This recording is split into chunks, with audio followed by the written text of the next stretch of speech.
So, unsay gisulti sa Biblia bahin sa fiesta? Anon igin istoryahang Ginoo mahitungod it fiesta. Nalilipay ba itot Ginoo haton? Praise God. An fiesta amon ginsisiring nga gikaligut-gutan sa Ginoo. Sumiringani nga gikaligut-gutan sa Ginoo. Nangangalas it Ginoo. Nagagalit ang Panginoon tungkol sa fiesta.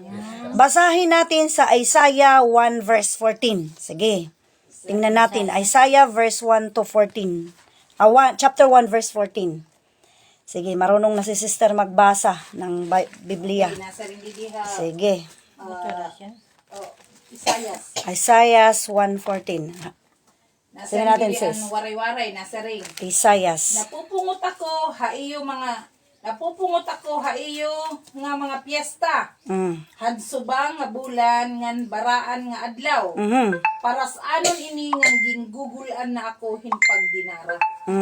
Praise God, the Lord. So anong sabi diyan? Napupungot hiya. 1:14, chapter 1 verse 14. Anong sabi dito?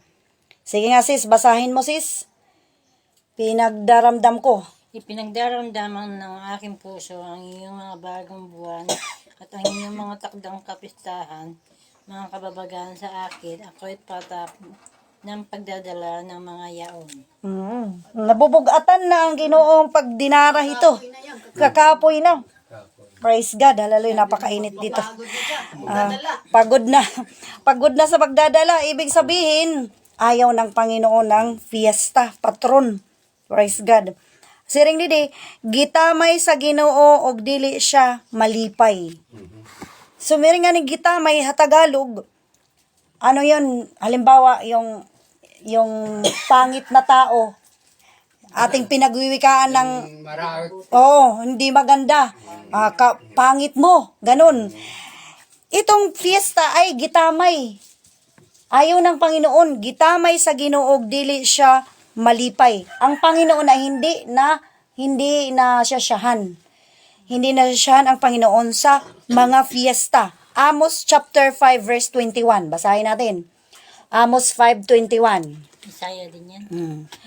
Amos chapter 5 verse 21. Sige, basahin sa waray, basahin din sa Tagalog.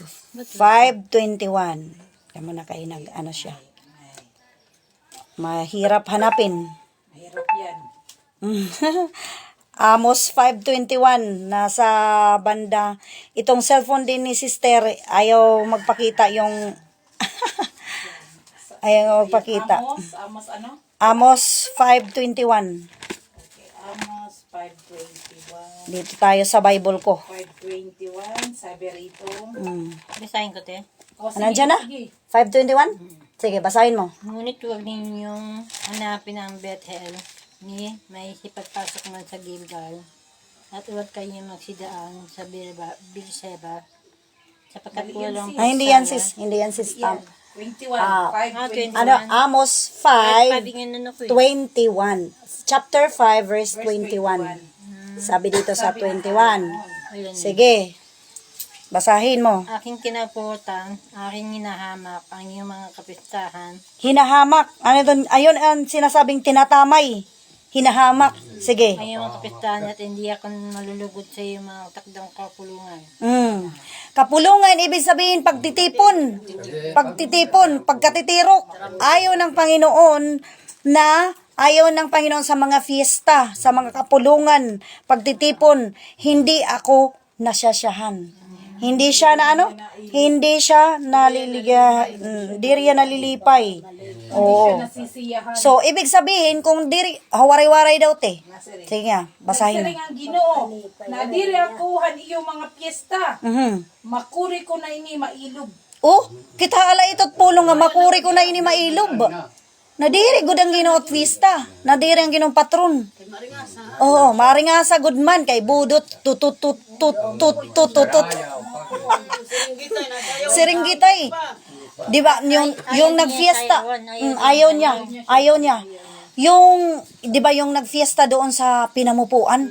Doon sa Nipa, napakaingay, hindi kami makatulog, as in. Yung awit nila, tapos awit plus yung ingay ng tao, napakaingay. Kaya ang Panginoon ay, ayaw ng Panginoon. Nagagalit siya. Nagagalit ang Panginoon sa mga fiesta. So tayo na nalalaman natin ang ikinagagalit ng Panginoon, dapat tayo sumunod sa Kanya. Kasi kung hindi tayo susunod sa Kanya, baka magalit ang Panginoon sa atin. Saan tayo pupunta? Imbudo tayo sa impyerno. May tunay. Haligot naman lan aton panahon. Hindi rin man ako nakakasiring nga, kamo masing kamo, haligot na niyo panahon. Kami, diri kayo maaharamit ang panahon. Bangin, masaligot pa ang panahon kaysa iyo. Kay diri kita, siring nga Biblia, di natin alam ang ating buhay. Amen ba sis? Di natin alam ang ating mga buhay. Kailangan nating magpasiya sa Panginoon. Sabi pa nga sa Biblia, magpakaligaya ka naman sa Panginoon at bibigyan ka ng nasa ng iyong puso. Diba? Ibig sabihin ng magpakaligaya ka naman sa Panginoon, bibigyan ka ng nasa ng iyong puso. O ang iyong nasa ay makita ang Panginoon, bibigyan ka ng nasa. Pero pag magalit ang Panginoon, saan ka punta? Saan tayo pupunta? Kapahamakan sa impyerno. Yun ang sinabi sa Biblia. Ating titingnan mga kapatid, dito, napakyas sa pagtuo pinaagi sa pinasiunang pagtulunan sa kalibutan nga nagaulipon. Basahon nato ng Galatians 4:8-11. Itong lagyap inin fiesta. Galatians chapter 4:8-11. Tingnan natin. Galatia chapter 4:8-11. 8-11. Galatia 4:8-11. Hanag-agi nga panahon, diri ka mo nakilalahan Diyos. Sanglit, mga uripon kamuhan mga Diyos. Kundi yan na, nga nakilala na kamuhan Diyos, o sisidnon ko lugod yan na, nga kinikilala na kamuhan Diyos. Naunano, nga karuyag na liwat niyo, pagbalik, nga ito nga magluya, nga magpakaluluoy, nga nagahadi nga mga espiritu. Kay ano nga karuyag na liwat ka mo magpauripon ha ira. May niyo linain. May niyo linain nga pagpasalinurog mga adlaw, mga bulan nganhan panahon nga mga tuig. Nababara ka ako ha iyo. May himo ba nga warayla kapulsanan ang nga tanan nga buhat ko para ha iyo. Yan, praise the Lord. Basahin natin sis sa Tagalog sis. Basahin natin para maintindihan mo. 8. Galatians 4:8. 8 ka mag-start dito. Sige, basahin mo. Gayman ang panahon niya na hindi ninyo pagkakilala sa Diyos, kayo nasa pagkalipin, nasa katubuhan di mga Diyos. Ng mga Diyos, ibig sabihin, mga maliliit na Diyos. Siya dito sa Bible sis, babasahin ko. Gayon man ng panahong yaon sa hindi ninyo pagkilala sa Diyos, kayo'y nasa pagkaalipin sa katutubo ay hindi sa mga Diyos. Ano na nga panahon, naalipin kita hiton mga Diyos, naalipin kitan patron, naalipin kita ito, bagan, diri kita nakakalinggawas. Oo, yan na, nasa nga po sublo, na ano naman intalon, nga mabalik naman liwat intalon ka mo pag nakalinggawas na kitahan pag-aalipin hito nga mga puro patron. Kaya ano nga nabalik man kung nagpauripon naman liwat kitahan pag puro patron. Fiesta. Ibig sabihin sis, hindi na tayo magpapaalipin sa mga fiesta. Bakit daw?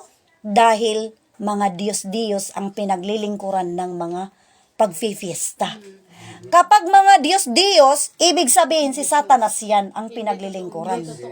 Hindi totoong Diyos, ang sa likod sa hindi totoong Diyos, si Satanas. Dahil si Satanas, gusto ni Satanas na siya ay luhuran, gusto ni Satanas na siya ay paglingkuran. Ang paglilingkod ng kay Satanas ay pag-aatinder ng mga fiesta. Pag-attender fiesta, patron, paghahanda ng mga fiesta, pagkain. Kasi sabi ni sister, Pag-uwi daw kuno ng kanyang asawa, nagdala daw ng pagkain galing fiesta. Ko yun ang nagudyok sa akin na pangaralan si sister para matuto siya. Bawal na tayo Para na. maiwasan mo, sis. Bawal na bawal na Kinain tayo. pa naman kagabi. Hindi naman niya alam. Hindi mo pa naman alam. Hindi mo pa naman alam. Hindi mo pa alam. Oo. So, ngayon alam mo na anong sabi ng Panginoon, nagagalit siya. Ayaw ng Panginoon. Basahin pa natin sa Colossians 2:16 to 17. Klaradong duron pulong ano? Colossians chapter 2. Sige sis, Colossians tayo sis. Colossians 2, chapter 2:16 to 17. Anong sabi dyan? Sige, sis. Sige, hanap mo na sis. Hanap mo na. Ano yung number 2? 6 to 16. 16 tayo, 16. Dito ka magsisimula sa 16. Sige yan. Basahin mo 16. Yan, sige go. Sa isa ay sa amin yung mula sa kamatayan, sa ikakamatay at sa iba ay sa amin yung mula sa kabuhayan, sa kabubuhay at sino ang sapat at mga bagay na ito. Ang model. Sa mga bagay na ito. Colossians 2. Chapter 2, verse 6. Sige daw, di daw waray-waray te. Sanglit ayaw ka mo tugot nga may maghimo hin mga turumanon mahitungod han iyo kakaunod o iimnon o mahitungod hambaran nga mga adlaw o han mga piyesta han bago nga pagsubang han bulan o han adlaw nga iparopahuway 17 amula 17. Sige. 17. Lambong lainihan nga tanan ha mga butang nga tiarabot. Kundi hi Kristo ang katumanan han Colossians chapter 2. Colossians yun eh. Oo, Colossians yun. Colossians, chapter 2, verse 16 to 17. Ito sis, basahin mo sis. Sige, go. 15. Sino man? Sino man mga huwag umatlo sa inyo tungkol sa pagkain o sa pag-inom o tungkol sa kapistahan o bagong buwan ng araw ng Sabat. Sige, 17 pa. 17. Na isang anino ng mga bagay na masisidating, ngunit ang katawan ay kay Kristo. Nung unang panahon, nagfi-fiesta sila. Nung unang panahon. Pero ang pagfi-fiesta nila ay para talaga sa Panginoon, sa tunay na Diyos. Ang problema, ngayon, nagfi-fiesta ang mga tao para na sa mga ribulto at sa mga Diyos-Diyusan. So kaya ang Panginoon, sabi ng Panginoon na huwag kayong humatol ng bagay na yan, kung yung mga buwan, mga taon, huwag tayong humatol yung mga pagkain, huwag tayong humatol sapagkat larawan lang yan ng unang panahon. Ibig sabihin, nagdaan na yan. Ngayon, kasi ang mga tao ay ang pinagfifistahan ay mga ribulto at mga larawan, mga Diyos-Diyosan. Huwag na tayo, ayaw ng Panginoon kasi maiingay. Kasi nagiinuman, hindi para sa Panginoon ang kanilang pagkakatipon. Hindi para sa Panginoon ang kanilang pagkakatipon. Tingnan natin ang unang Korinto kapitulo 10 verse 20. Tingnan mo. Unang Korinto, sige sis, hanapin mo. Tumigil siya. Unang Korinto chapter 10 verse 20. Korinto? Opo, unang Korinto. Wala dito yung Korinto. Hanapin natin sis. Ito Korinto. Yan, unang Korinto, chapter 10 verse 20. Hanapin mong 20. Sis, waray-waray lang na ite. Diri, nasaring ako nga an iginahalad didahan diri Diyos nun nga altar nga ginahalad ngadtuhan mga yawa. Diri ngadtuhan Dios. Nga Mamay dili gala ko ito? kamo karuyag Oo. nga maging kabulig kamuhan mga yawa. Hala ka na. Mamay. Klaradong duro. Klarado yung duroan. Super clear ang salita ng Panginoon. Anong sabi ni Apostol Pablo? Nga nadiri ako karuyag nga kamo makig saro hiton pagkaon, hiton patron. Kay iton patron iginahalad ngadtohan mga yawa. Mamay kala ito. Klaradong duro sis. Iton paghalad ngayon patron, paghalad it mga Diyos, paghalad ngayon ngadtohan yawa. Ngan siring ni Apostol Pablo, inihalad pala o inihain pala sis sa mga yawa. sa mga demonyo. At sabi ni Apostol Pablo, hindi ko ibig na kayo'y makipagkaisa sa mga demonyo. Oh, di ba? Oh, anong sabi sa 21? No, sabi, Hindi ninyo mainuman ang saro ng Panginoon at ang saro ng demonyo. Oh, Kayo hindi tingnan mo. maaaring makisaro sa dulang ng Panginoon. At sa dulang ng mga demonyo. Oh, praise the Lord. Napaka-clear ng salita ng Diyos. Ang dulang ng Panginoon at ang dulang ng mga demonyo, hindi pwede magsalo ang mga anak ng Diyos at ang mga anak ng dyablo. Ibig sabihin, sabi ng Panginoon na huwag kayong makipagsalo, huwag kayong kumain ng mga inihain sa mga demonyo. Oh, Diyos ko. Ikiniclear talaga, hain ng mga demonyo. Yun ang sinasabi ko. Yun ang mabigat na verse na nagpapatunay na sa likod ng mga ribulto ay si Satanas. Bakit si Satanas ang nasa likod ng mga ribulto? Dahil sa Isaiah chapter 12 verse 14. Anong sabi dyan? Na gusto ni Satanas na siya ay sambahin. Gusto ni Satanas na siya sambahin, luhuran. Oh, di ba niluluhuran yung mga ribulto? Totoo hindi. Niluluhuran yung mga ribulto, yung mga pinagfifiestahan, niluluhuran. Dinadala pa nga na yan ng mga sasakyan. Oh, maganda. Dinalagyan pa ng mga bulaklak, pinaparid pa. O, pinaglilingkuran. Sige nga. Oh, prosesyon pa ng mga ribulto. Oh, ano daw verse? Isaiah 12:14. Waray. 14:12. 14:12. 14:12. Meron. Dito tayo sige, balik mo sis. Sige, 14:12. Isaiah chapter 14. Hindi yan 13 pa lang yan sis. Yan 14 verse 12. Sige nga. Ano't nahulog ka? Sige te. Nahulog ka, tikang halangit.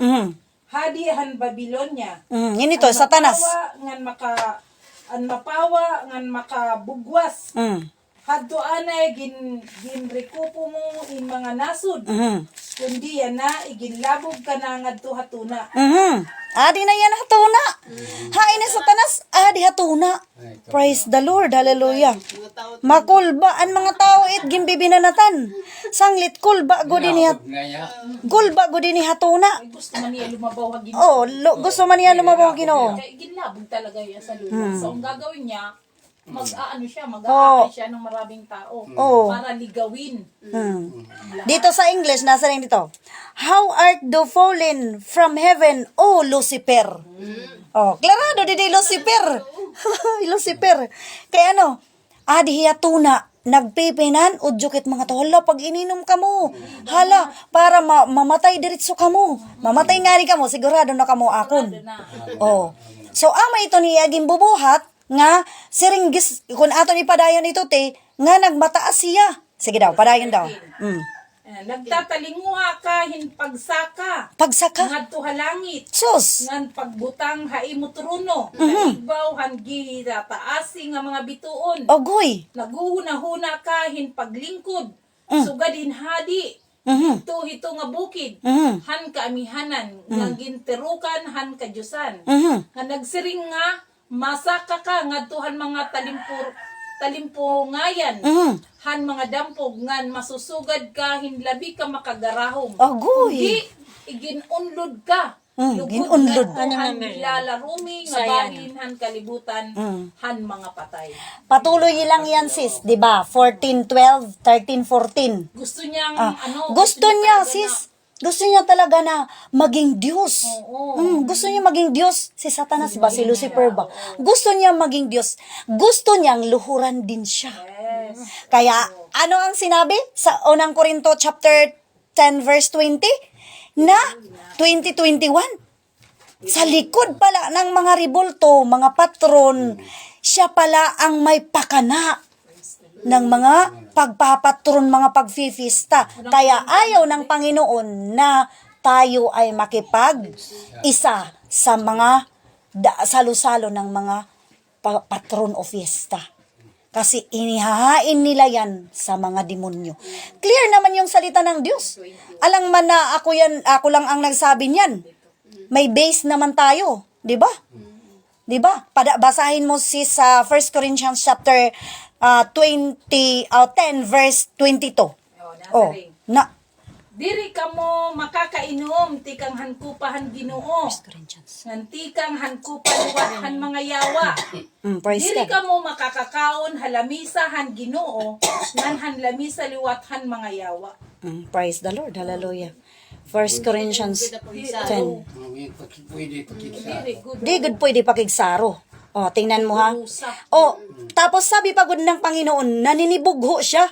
Oh, saring na, minimum kahibaga natin ng paninibugho ang Panginoon. Naabugho ngayon at Ginoo kung namamatron kita.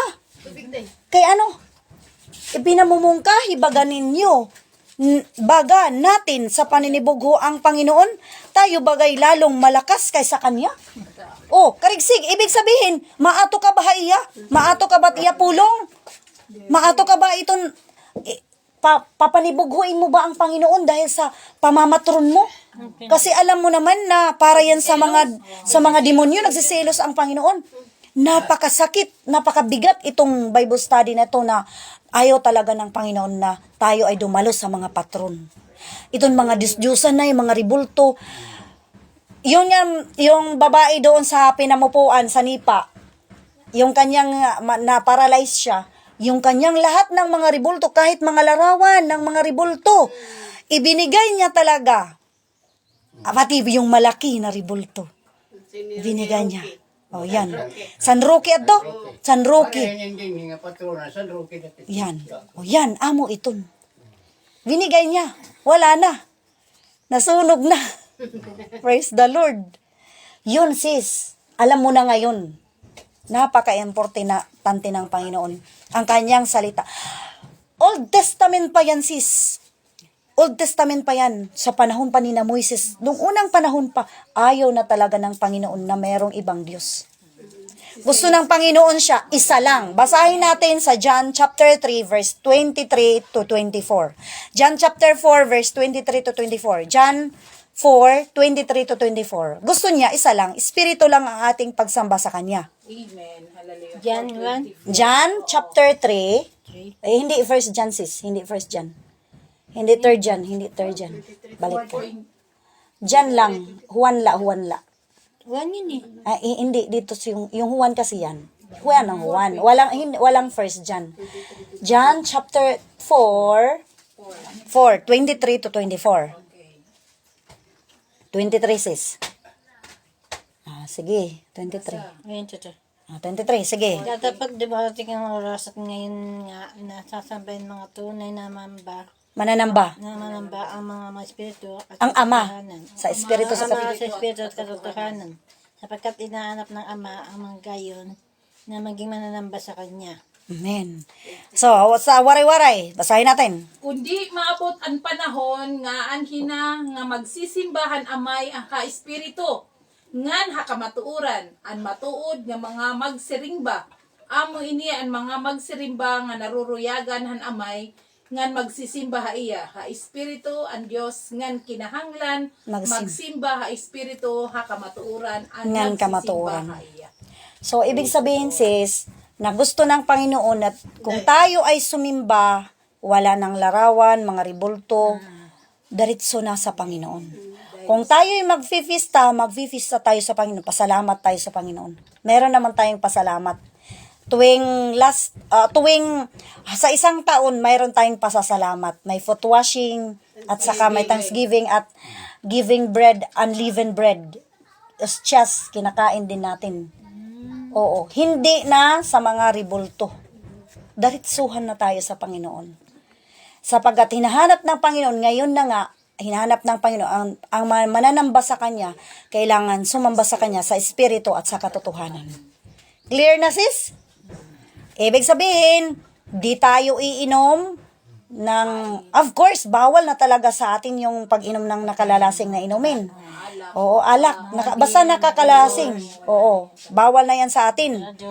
Ang pwede na lang sa atin, juice, ang juice, tubig, soft drinks, yun ang pwede sa atin. Gatas, yun ang pwede sa atin. So, umiinom din naman tayo. Sabi ng Panginoon, kumain ka at uminom. Ang sinasabi nila, pag kumain ka daw at uminom, pinapainom daw kuno ng alak. Sabi ni Pastor Paroko, mabuti kung sinabi na uminom ka o kumain ka at uminom sumumsum liwat. Diri wari man sumumsum. Uminom lang man. Kapag sinasabi na uminom ng tubig, di kaya juice, soft drinks, gatas, uminom. Waray man niya pagsiring ka O, samsam. wari man sumiring sumsum. Karig sigon, diri buligan. Tubig lang pa inomon. Purihin ang ating Panginoon. Clear as in super clear. Bawal na tayong kumain ng mga patron. Pag, halimbawa pag nalaman mo na ito galing to sa patron, huwag kang kumain. Sabihin mo na lang, pasensya na, salamat na lang. Busog ako. Kumain na ako. Tapos bawal na tayong mamatron, of course, labaw na tanan. Bawal na kita kumatot patron. Kung patron sa ating lugar, hindi na tayo maghahanda sa patron, magluluto ka lang ng ordinaryo para la pagkain ninyo. Kahit na magbunay ka lang. Oo, yan. Isda, paksil, tinola. Amen. Purihin ang Panginoon. So, yun ang Bible study ko kasi hindi pa niya alam. At saka So, yung din, yung November 1. November 1, Yes, halad din mga halad din ng mga patay.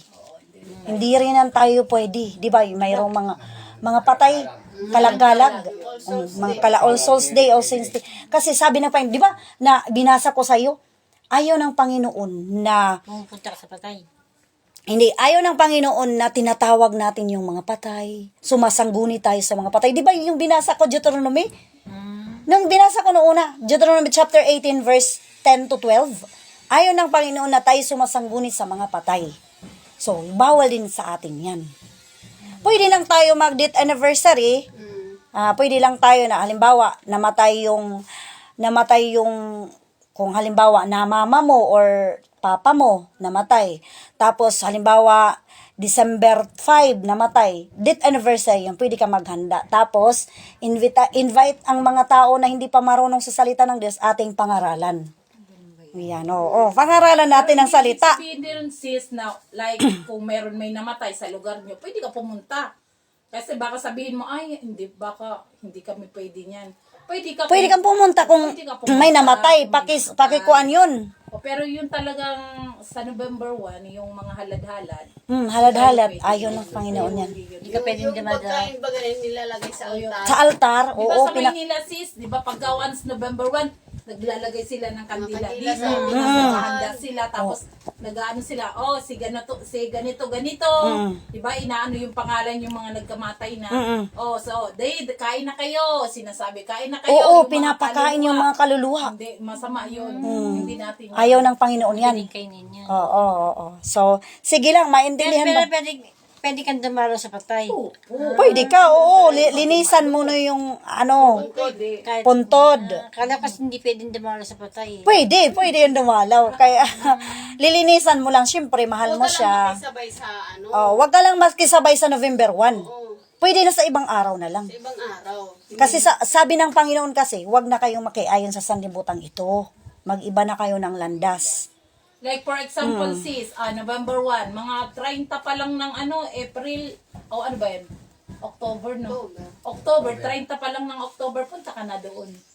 Kasi di ba pagka once November 1, maraming tao sa sementeryo, di ba? Mas mainit pa, Tapos nagdadala yung iba, nagdadala ng pagkain, doon sila nagsasalo-salo. So, yun ang dapat nating iwasan. Yung makisalamuha tayo sa mga maraming Pwede kang dumalaw pero ibang araw. Ibang araw na lang. Para mas, pa. Pwede pagkatapos ng pagkatapos ng November 1 kasi malinis na. Wala nang tao. Malinis na, di ba? November 2, pwede, di ba? Bueno, dapat hindi November 2, mga November 5, ganun. Kasi mahirap kasi makikuan tayo, makisabay sa kanila. Baka sabihin na nakikikuan din tayo, nakikiuso din. Kuan tayo sa kanila. Sige, yun lang. Pwede naman araw-araw. Pwede naman araw-araw mo puntahan yung puntod. Depende sa'yo. Pag namimiss mo. Sige, ano pa? May tanong ka pa, sis? Wala na? Okay, so clear na tayo. Salamat, han Ginoo tay, nay. Amo iton, amon sagdon, permi nga, kinahanglan kita maging andam, hit pagbalik it Ginoo. Salamat han Ginoo. God bless.